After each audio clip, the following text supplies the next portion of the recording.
విన్నాడు. లాజరు బాధ చూశాడు. కనుకనే లాజరు చనిపోయిన తర్వాత దేవదూతల చేత పరదేశుకు కొనిపోబడ్డాడు. దేవునికి మహిమ కలుగును గాక. ఈ మాటలు వింటున్న ప్రియ సహోదరి సహోదరుడా, నీ స్థితి బాగాలేదని, నీ యొక్క ఆరోగ్య పరిస్థితి సరిగ్గా లేదని, నీ స్తోమత బాగాలేదని, నువ్వు చదువురాని దానమని, చదువురాని వాడవని, నీకు ఉద్యోగం లేదని ఈ లోకం నిన్ను నిందిస్తూ ఇబ్బందికరంగా మాట్లాడుతూ వెలివేయబడిన స్థితిలో, నీచముగా చూడబడుతున్న స్థితిలో ఉంటే భయపడద్దు.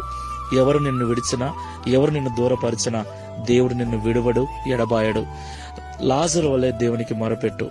లాజరు వలె ప్రార్థన చేయి. తప్పకుండా ఆయన నీ మొర వింటాడు. ఒకరోజు నిన్ను ఆయన ఆశీర్వదిస్తాడు.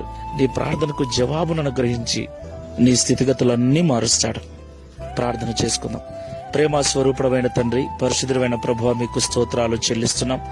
ఈ ఉదయకాల సమయంలో మీరు మాతో మాట్లాడిన ప్రతి మాటను బట్టి వందనాలు చెల్లిస్తున్నాం.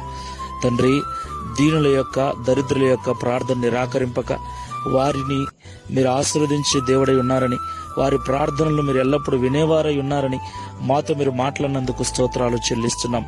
ప్రియ తండ్రి, ఈ ప్రార్థనలో ఏకీభవిస్తున్న వారిలో లాజరు వలె త్రోసివేయబడి, తృణీకరించబడి, దీనమైన స్థితిలో దారిద్ర్యాన్ని అనుభవిస్తూ ఎవరైనా నన్ను ప్రేమించకపోతారా, ఎవరైనా ఆదరించకపోతారని నిరీక్షణతో ఎదురు చూస్తూ నీ సన్నిధిలో మొరపెడుతున్నటువంటి బిడ్డలను జ్ఞాపకం చేసుకోండి. మీ గాయపడిన హస్తాన్ని వారి మీద చాపండి. ఇప్పుడే వారి ప్రార్థనలు మీరు అంగీకరించి వారి స్థితిగతులు మార్చి నీ నామ మహిమ కొరకు వారిని మీరు వాడుకొనమని అడుగుచున్నాను. తద్వారా ఈ దిన వాగ్దానమును మా అందరి జీవితంలో నెరవేర్చి మీ నామమునకు మహిమ, ఘనత, ప్రభావములు కలిగించుకొనమని యేసు నామములో ప్రార్థిస్తున్నాము తండ్రి. ఆమేన్. Praise the Lord. God bless you. Download ShareChat.